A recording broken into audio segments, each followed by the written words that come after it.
I'm going to begin this message with a dog story. Now, I have been unfairly described as someone who doesn't like dogs. That is not true. I like dogs. I don't love dogs necessarily, but I like dogs, other people's dogs.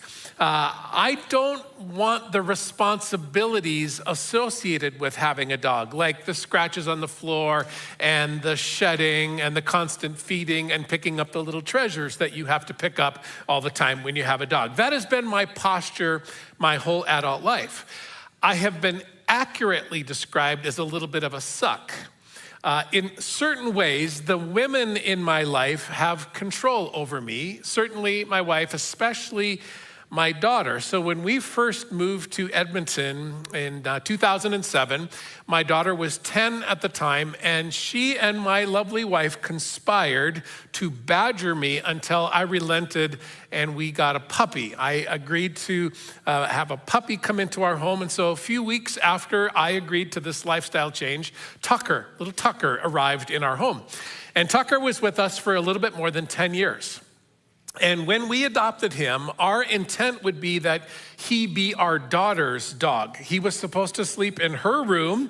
She was supposed to do the bulk of the caregiving.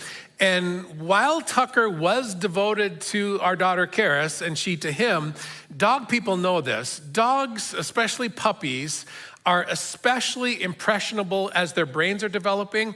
And in that early socialization period, the first 6 months or so, puppies form a unique bond with the person that plays with them the most, that feeds them and cares for them the most. And that was my wife, Corrine. Corrine was the one who spent the first few nights on the couch next to the crate in the living room. Corrine was the one who fed him always in the morning. I was the one who picked up all the poop, but that did nothing for our relationship between me and the dog. He couldn't care less about me, not even a little bit. For his entire existence, as long as he lived in our home, Tucker was locked in on my wife, Corrine. No matter where she went in the house, Tucker followed her.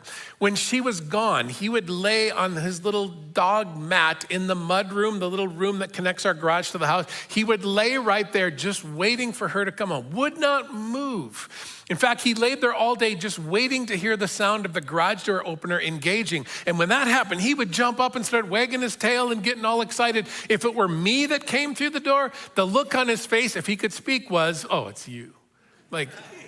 But when she walked in the door, it's like the happiest moment of his day. He's thrilled. He was locked in on my wife, again, the entire time we had him. His whole existence revolved around her. Here's the point of the story.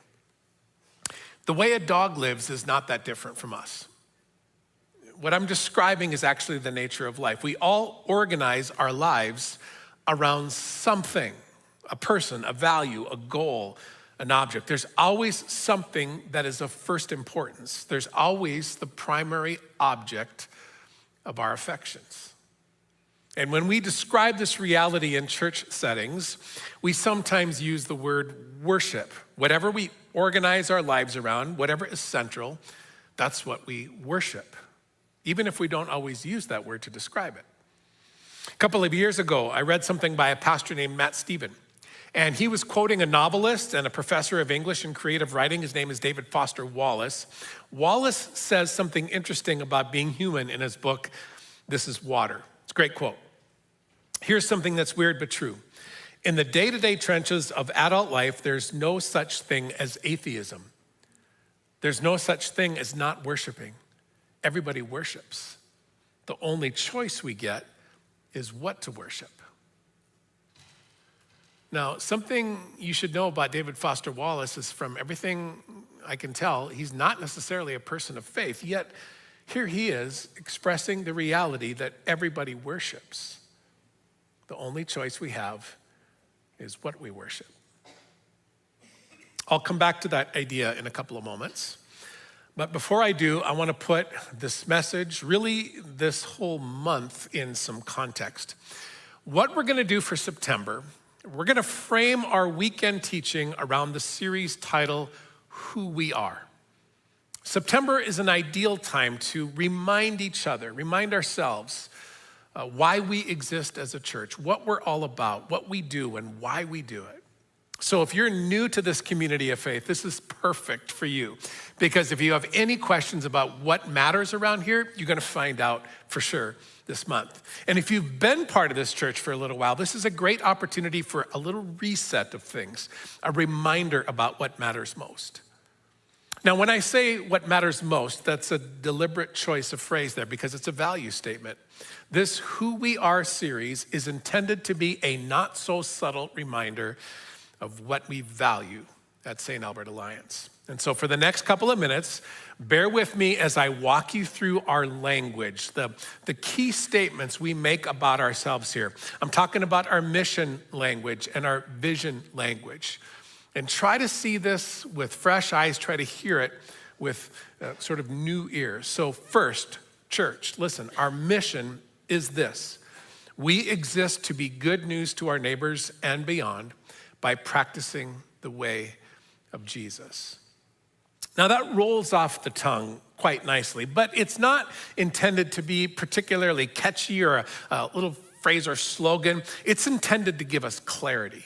It's intended to be a clarifying statement. It answers the why question. Why do we exist as a church? Well, we exist as a church to be part of this wider community, to embody the good news of Jesus in the way we live and love, so that our neighbors and our friends might even encounter Jesus through us. That's our mission. And a mission statement, if it's well articulated, serves to force alignment. A clear and focused mission keeps us pulling in the same direction, whether it's kids ministry or some of our global initiatives or missional initiatives, small groups, Sunday worship. Everything points back to being good news as we practice his way. And finally, this is the filter by which we make decisions when new ideas pop, and they pop all the time. This place is filled with people with great ideas. Many of you, staff teams, other leaders, we ask this question when ideas come up. Does this help us practice the way of Jesus? Does it extend good news to our neighbors? If the answer is yes, well, then we lean in. If the answer is not so sure, then we hold back, no matter how good the idea might be. Again, our mission answers the why question. It's about our identity, our purpose. It's our North Star that keeps us anchored and aligned. Now, vision, on the other hand, paints a picture of the future. It's a snapshot of what things will look like if we're faithful to our mission. If mission is the compass, then vision is the horizon. So here's our vision language. To be a Jesus-loving, Spirit-embracing, life-changing movement, transforming the communities where we live, learn, work, and play. So imagine it for just a second, a community marked first by love for Jesus, not just in belief, but in affection, devotion, and obedience. That's where it starts. This is our first love. He's our first love, but it doesn't stop there. We are a people who embrace God's Spirit. We depend on the Spirit's power and gifting and leading. Without the Spirit's presence, we're just a human organization. With the Spirit involved, well, that's what helps us become a movement, a living movement of God's kingdom. And as that love of Jesus and faithfulness to the Spirit take root, transformation starts to happen. That's where lives begin to be changed and families find healing and workplaces see integrity restored and neighborhoods experience generosity and peace. That's why we say we long to be a movement, a life-changing movement, because the gospel is supposed to ripple outward. And finally, notice the scope of the vision. The communities where we live, learn, work, and play. That's pretty broad, right? What that means is what we're about is not confined to what takes place in this space on Sunday mornings. It's about Monday to Saturday in schools and offices and gyms and sports fields and coffee shops and backyards. Wherever God places any of us, that's where transformation shows up through us. All of which ought to lead to an important question. How? How does this really happen? How do we live this out day by day? What posture keeps us faithful to the mission and on track toward the vision? Well, that's where our values come in.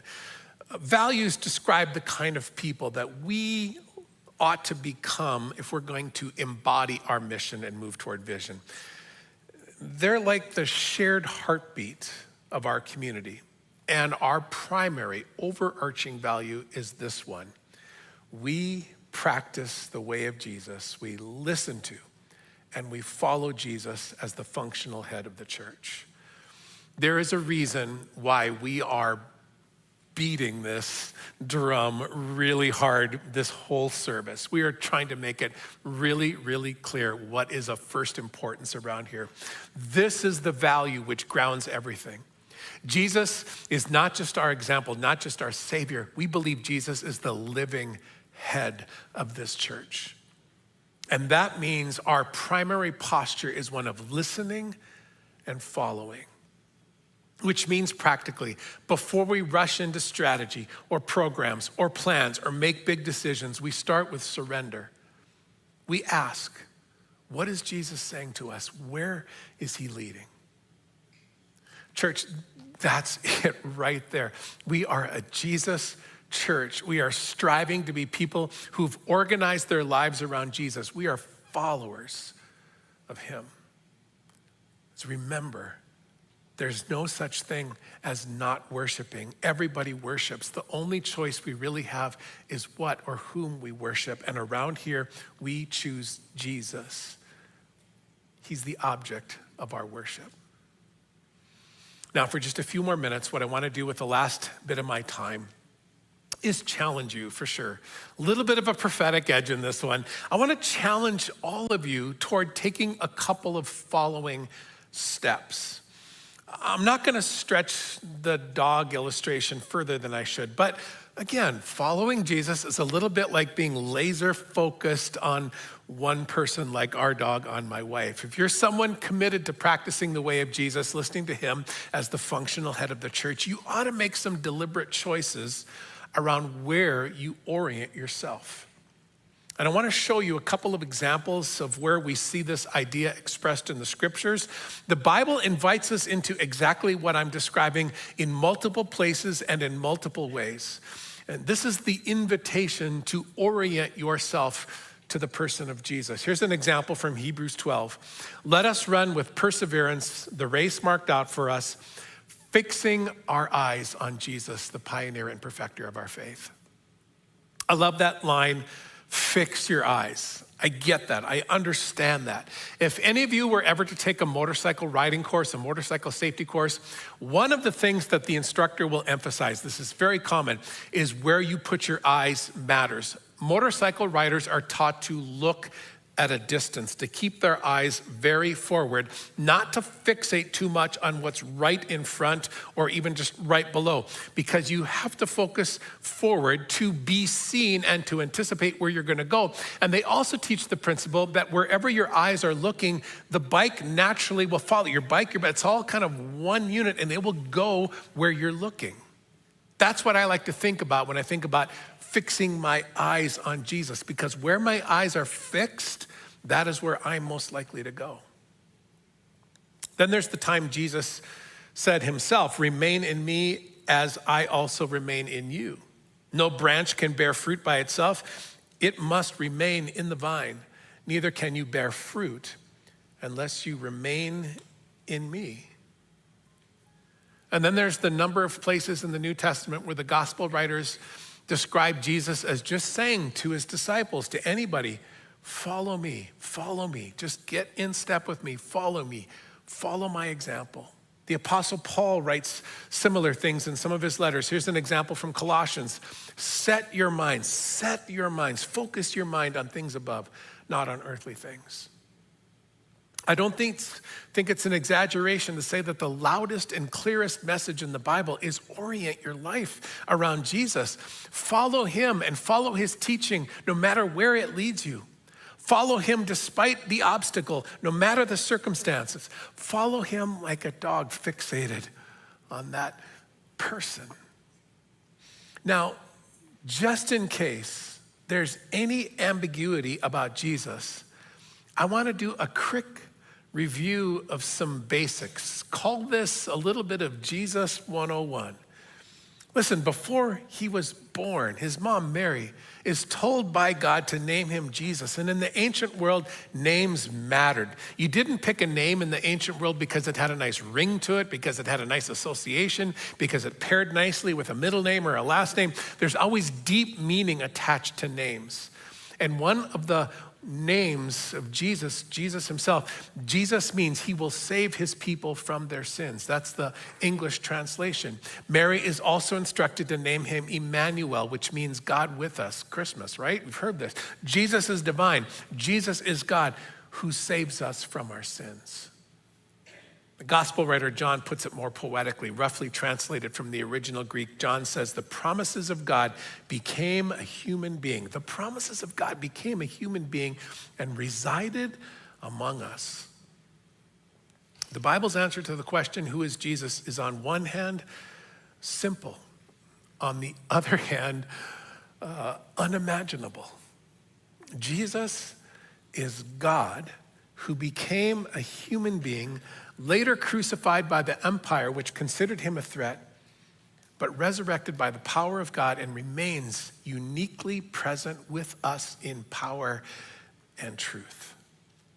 And it's the resurrection of Jesus which begins God's repair work in our world. And one of the primary ways God is carrying out his repair and redemptive work is through the church he's created, through us together.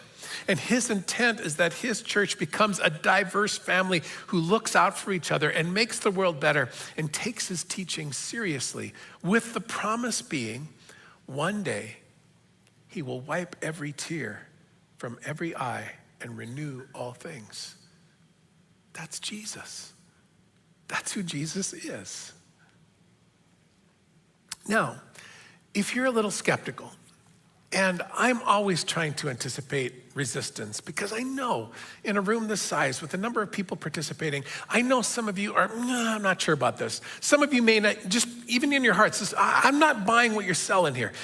Listen, I'm glad you're here. You belong here. Believe me, you belong here. Everybody belongs here. Doubt is a common reaction to some of the claims I'm making. I completely get it. The gospel writer Matthew describes how after Jesus is resurrected, as he appears to some of his disciples and the shock wears off, they begin, of course, to worship him. They orient their lives around him with even deeper conviction and devotion than before. Of course, who wouldn't? But some doubt. Some doubt. This is from John's gospel. Now, Thomas, one of the 12, was not with the disciples when Jesus came. So the other disciples told him, listen, we've seen him. We've seen the Lord. But he said to them, unless I see the nail marks in his hands and put my finger where the nails were and put my hand into his side, I'm not going to believe. I will not believe. Don't ever be critical of Thomas. I love how the doubt and confusion of one of Jesus' closest friends is preserved for us and presented to us in the scriptures, because I think we all have a little bit of Thomas in us. I also love how gracious Jesus is, how he lovingly shows up just for Thomas. A week later, his disciples were in the house again, and Thomas was with them. Though the doors were locked, Jesus came and stood among them and said, peace be with you. And then he zeroed in on Thomas. He said, put your finger here, see my hands, reach out your hands and put it into my side. Stop doubting and believe. And Thomas said, my Lord and my God. And then Jesus told him, and this is a good word for us, because you have seen me, you've believed. Well, blessed uniquely are those who have not seen and yet have believed. In the same way, based on personal experience, the testimony of countless others, and the evidence we have in the scriptures, Jesus remains gracious and loving and available to you and to me. And the journey towards becoming someone who listens and follows Jesus is almost certainly going to include seasons of doubt. But here's the cool thing. Even our doubts can be oriented around Jesus. Our doubts can be made to worship him. We can bring our doubts before him.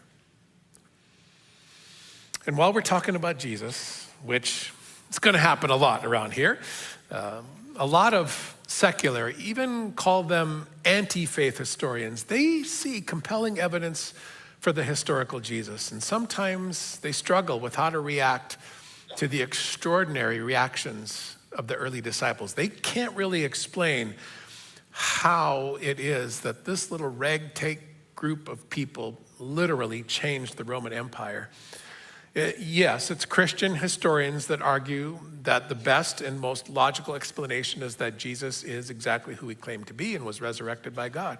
It really, really is probably the best explanation for what happened some 2,000 years ago. But the Jesus movement has spread to every nation and every tongue and is still alive and well here 2,000 years later, still changing lives. There's good evidence for believing in the resurrection of Jesus. If the disciples made the whole thing up, they should have made themselves look better because they don't exactly look and act like spiritual giants. They're humble, they're ordinary. And in some examples, they look like fools. If you study them, trust me, you'll like them because we can see ourselves in them. They're a lot like us. So listen, at St. Albert Alliance, we believe Jesus is resurrected and alive. But the inclusion of somebody like Thomas shows us that one step that we can take toward listening and following is by simply studying his teaching and his ways. Those early disciples who doubted moved through and eventually passed their doubt by continually rehashing Jesus' words and living a life devoted to their resurrected Lord, which means the attitudes and actions of those disciples can still inspire us today. And their primary posture was listening to him and following him. So let me start to apply some of this. If you want to try this a little bit more, if you want to take a step toward maybe pursuing Jesus with a little bit more intentionality, got a couple suggestions for you. Maybe the first would be to make an ask of him. A tangible way to begin to orient your life around Jesus is to start talking to him. Try saying to him something like this: Jesus, I'm thinking about this. I'm considering more fully aligning with you, orienting my life around you. Take your words and your teaching more seriously, but I got some issues. I got some doubt. I got some struggles here. Here's the thing you could ask. Ask Jesus to speak to you. Say, would you reveal yourself to me? Would you show up for me? Show me in some practical way that you're with me. It took constant interactions with the first disciples for them really to fully believe and become kingdom-oriented difference makers. It's a process. So becoming a deeply connected listener and follower of Jesus means continual interaction with him like a puppy, again, trained on its leader, its favorite person. So I'm inviting you, I'm urging you as a means of transformation to organize your life as best you can around continual interaction with him, to arrange your schedule around connection with Jesus. And if you're a little bit inspired to do this, I've got a couple more ways you could perhaps do this. And one is something that probably won't require that much of you, and that would simply be to make a commitment to the gatherings, to make commitment to this environment. Listen, I've been a pastor in Alberta for 23 years. I know that Alberta summers are short and the winters are long. And so for that reason, I have never, ever given people a hard time or made anybody feel bad about being sporadic or a little bit disengaged over the summer. We need the summers in Alberta. We need to get outside. We need to break. We need to camp and fish and hunt and golf and get out there a little bit and get the vitamin K, whatever. We need it, right? We need to do that kind of stuff. But listen, it's September. And we're headed towards fall. We're into that time of year where the gathering hopefully can be more regular for you. Please make corporate worship and teaching and fellowship and connection a priority. Now, there's some concrete reasons why I can tell you that this matters. But for today, I just want to remind you of an intangible. One of the more compelling teachings of Jesus is that there's a certain transformative power in the gathering. Now, I don't have this verse ready for on-screen display, but in Matthew 18, Jesus says, some of you know this phrase, where two or three are gathered, then I am there with them. If you've heard that before, whenever I teach that text, I try to remind people how not to interpret that. You shouldn't interpret that text as meaning that it requires two or three people to be together, like a quorum for God to show up. That's not the interpretation. I think it's Jesus' way of saying something powerful, something transformative, something forming and shaping takes place when believers and seekers come together for worship and teaching and friendship and edification. I mean, do you have to go to church to be a Christian? No, that's legalism.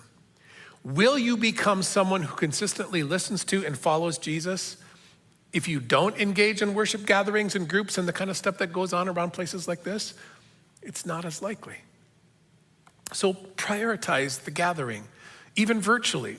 That's better than nothing. The presence of Jesus is not restricted to environments like this, but his presence is more apt to be experienced here and experienced well in environments like this. Jesus is here, which is why here is where we should be. Now, another choice that you could make as you really think about your fall and how you're going to orient yourself around the way of Jesus would be to engage in one or more of the time-tested spiritual practices. Spiritual practices, spiritual disciplines, we call them sometimes, are essential to practicing the way of Jesus. They are not the measures of whether or not you're listening and following. They are the means. They are the means. And I'm not going to give you an exhaustive list because the possibilities are many, but throughout the history of the Jesus movement, many of his followers, most of his followers have found certain practices like Sabbath keeping, scripture meditation, prayer, simplicity, generosity, hospitality, fasting, service. All of these are potential means for listening and following. So how about, just let me put it this way, would you consider engaging faithfully in one, at least one perhaps new or dormant spiritual practice between now and Christmas? 4 months, like what could you engage? How about picking one that you've never really pursued that seriously? Like Sabbathing, how about that? Why not practice Sabbath keeping? Putting off the screens and setting aside work and just living one day a week differently and focused, or simplicity, or silence, or private worship, or experimenting with listening prayer. These are all great means for transformation. And again, if any of you are skeptical, there's always some, I get it. Like you should be asking, where's the ROI on this? What's the return on investment? That's a fair question. You should ask what's in it for you, because I think there is something in it for you and people that love you. According to the scriptures, the fruit of orienting your life around Jesus is a massive change in character. The characteristics God wishes to produce in you and me are as follows. The fruit of the Spirit is love and joy and peace and forbearance or patience, goodness, kindness, faithfulness, gentleness, and self-control. Again, what's not to like about that? This is the great hope that God has for your life, wherever you are, that you grow into a person defined by these characteristics. These are the character traits of Jesus. That's what he's like. So the more you're focused and oriented on him, the more you will become like what's on the screen right now, which is why the Bible says stuff like take off the old self and put on the new. These characteristics are those of Christ himself. So those are the two following challenges. Prioritize the gathering and engage in one stretching spiritual practice. So listen, church, I hope there's no ambiguity about who we are. We follow Jesus. We practice his way. We listen to him as our functional head. We are a Jesus-obsessed church. That's who we are. And by the way, if you're exploring faith, if you're new to faith, if you're not sure about any of this, again, you are so welcome to hang out with us and be here. This is a place of welcome and hospitality where everybody can pursue Jesus in their own pace. And so to wrap this up, I'm going to pause for a few moments, and I'm going to ask you to consider your own response to this prayerfully. Maybe you've never told Jesus that you're going to follow him. Maybe it's not something you've expressed in some time, and it feels like maybe I should give this a try. Well, I'm going to give you a few moments to invite Jesus to be large and in charge for you. Ask Jesus to help you make him the object of your worship. Ask him to help you hear him. Do this in your own words, in your own way. Express your intention. Ask for his help in orienting your life on his. Let's pause for a few moments and then I'll close in prayer. You pray first, though.